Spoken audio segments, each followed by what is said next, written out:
The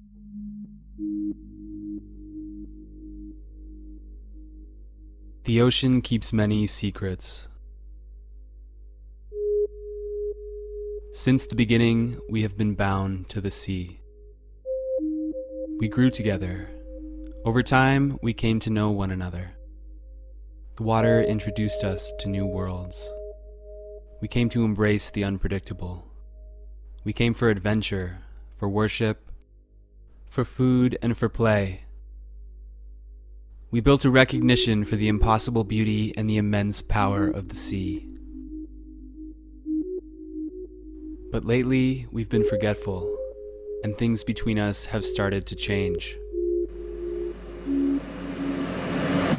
So what can we do? There's a lot of challenge when you start talking about governance. Governance sounds a bit like government.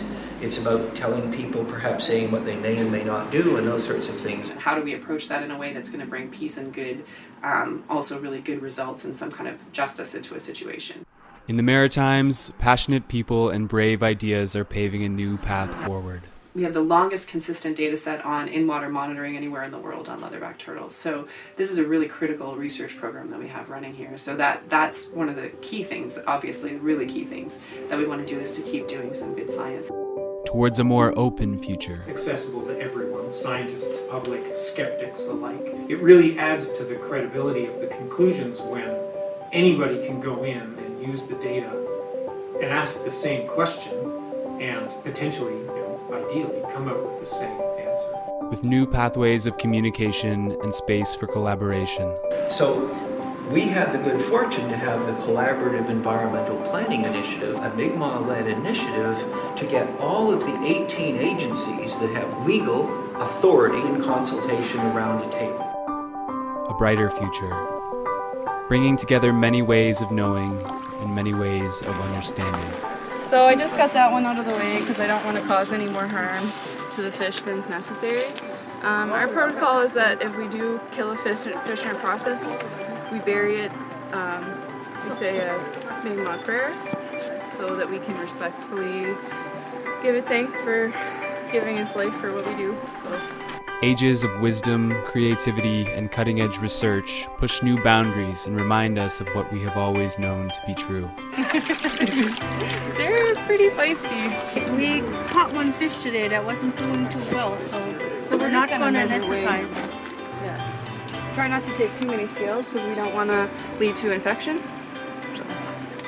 So we try and process the fish quickly as we can, but as good for the fish as we can, because the longer they're out of water, the more stressed they're going to be. So try our best. How are they doing? They're resilient. They're still going. You're looking at something that's been here since the time of the dinosaurs, right? You're looking at something that is primeval and before humanity, right? And that whole sense of this broader sense of the world, and that we are occupying a very short space. Humility, idealism, and hope, driving forth the next generation of relationship with the sea. But what comes next? Where do we go from here? You need to touch people's souls, right? At one point, I was speaking with Mike, and we were talking about leatherbacks, and I just said, what's the big deal if we lose them? What if they go extinct? Is it really? They don't give us anything. Like, what do we get out of these animals? They're not commercially valuable. We don't eat them. There's nothing here that is really. Is it such a big deal? Like, why are we doing this? And he looked at me in a moment that was one of those life-changing moments, and he just said, "It is not all about us. This world is not all about us." And from a scientific perspective, that has big implications because we've learned that it's hard to do anything on the Earth that doesn't affect it in some way.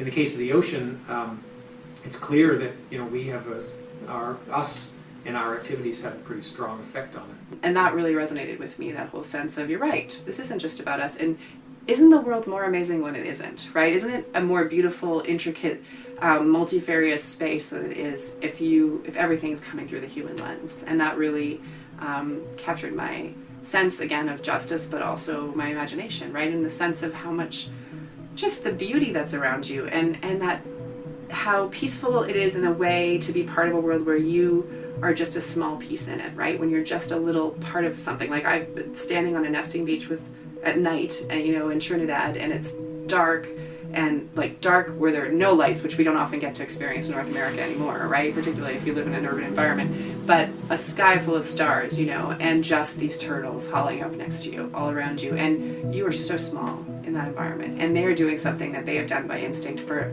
thousands and thousands and millions of years. And that is incredible, right? That's amazing. So that's what to do.